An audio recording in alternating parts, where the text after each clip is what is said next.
शहर के एक मौलाना शहाबुद्दीन जो चंद लोगों को लेकर प्रेस करते हैं और मुस्लिमों को गुमराह करने का काम करते हैं। भले ही मुसलमान उनकी नहीं सुनता, लेकिन फिर भी जो देश के हालात हैं उसके मद्देनजर ये बयान देना मुसलमान होने पर भी शक पैदा करता है। हमारे सरकार हुजूर सल्लल्लाहु अलैहि वसल्लम का फरमान है, मुल्क से मोहब्बत ईमान की निशानी है। तो क्या मौलाना को मुल्क से मोहब्बत नहीं है?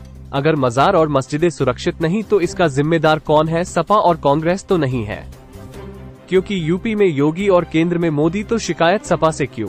इस वक्त जब चुनाव सर पर है तो ये कहना कि नोटा का बटन दबाना है, तो इससे अच्छा घर बैठो। ये लोग कौम के दुश्मन है, जिनको यही नहीं पता कि देश किस नाजुक दौर से गुजर रहा है।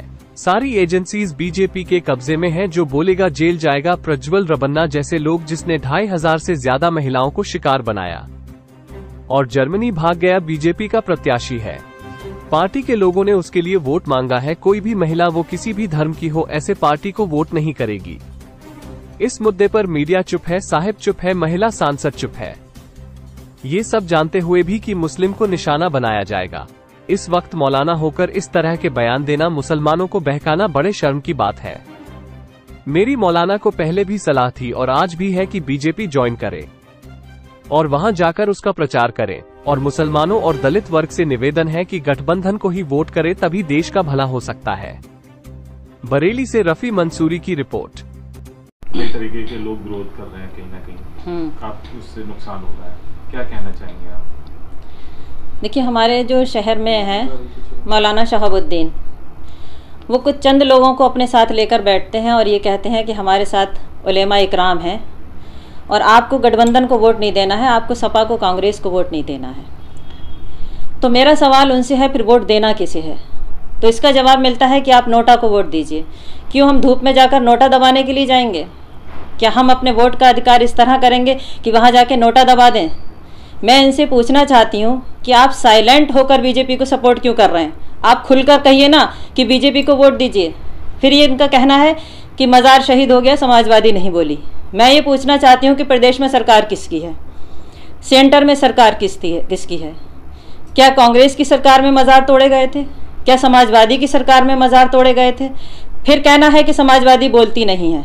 अगर समाजवादी बोलती है और अगर वो अपने अनुयायियों से कहती है या अपने लोगों से कहती है कि आप इसका जवाब दीजिए, तो क्या वो जेल में नहीं डाले जाएंगे? तो क्या समाजवादी का ये फ़र्ज़ नहीं है कि वो ये कहे कि इस वक्त को खामोशी से निकाल लो? मैं ये पूछना चाहती हूँ कि जब समाजवादी सरकार थी तो क्या हम इसी तरह परेशान थे? क्या हमारी मस्जिदें टारगेट थीं? क्या हमारे मदरसे टारगेट थे? क्या महिलाएं टारगेट थीं? क्या हम ऐसी बीजेपी को वोट दें जिसका प्रज्वल रवन्ना 2800 महिलाओं के साथ दुष्कर्म कर चुका है? क्या ऐसी बीजेपी को वोट देंगे हम महिलाएं? मैं उन महिलाओं से भी कहना चाहती हूँ, साथ में उन मौलानाओं से भी कहना चाहती हूँ कि ऐसी पार्टी जो 2800 वीडियो उसने खुद बनाए हैं, क्या महिलाएं हमारे समाज की या हमारे दूसरे समाज की, बहुसंख्यक समाज की, ऐसी पार्टी को वोट देंगी? कहाँ गई स्मृति ईरानी? लेकिन मुद्दा यहाँ हमारे शहर के मौलाना का है, जिन्होंने ये कहा है कि आप नोटा दबाइए।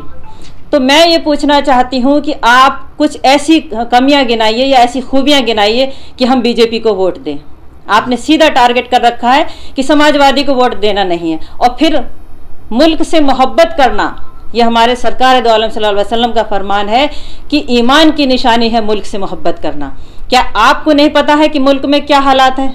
हमें आपके मुसलमान होने पर शक है। अगर आपको मुल्क से मोहब्बत है तो आपको मुल्क के हालात पता होना चाहिए। आपको पता होना चाहिए कि आपकी मस्जिदें निशाने पे हैं, आपको पता होना चाहिए कि आपके मदरसे निशाने पे हैं, आपकी बहन बेटियां निशाने पे हैं। उस ऐसे वक्त में, ऐसे नाजुक दौर में आप ये आकर सलाह हमारी कौम को दे रहे हैं कि आप वोट कांग्रेस को और सपा को और गठबंधन को मत दीजिए।